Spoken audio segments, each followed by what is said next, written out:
Hello everyone. तर आज आपण बनवणार आहोत भरलेली मिरची. साधारण 4 ते 5 मध्यम आकाराच्या हिरव्या मिरच्या स्वच्छ पाण्याने धुवून घ्यायच्या आहेत. त्यांना मधून कट करून घ्यायचं आहे. 1 वाटी काळ्या खोबऱ्याचं वाटण घ्यायचं आहे. एक बारीक चिरलेला कांदा घ्यायचा आहे.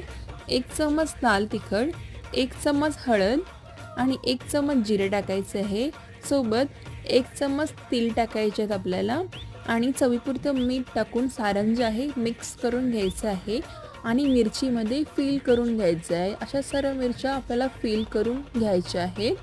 सोबत 1 वाटी आपल्याला बेसन घ्यायचं आहे. त्याच्यामध्ये थोडीशी हळद टाकायची आहे. थोडं चवीपुरतं मीठ टाकायचं आहे आणि पाणी टाकून जे आहे पातळसर बॅटर तयार करून घ्यायचं आहे. त्याच्यामध्ये मिरची टाकून फिल करून घ्यायचं आहे आणि ते ऑइल फ्राय किंवा शॅलो फ्राय करू शकता. अशा प्रकारे भरलेली मिरची जी आहे ती तयार आहे.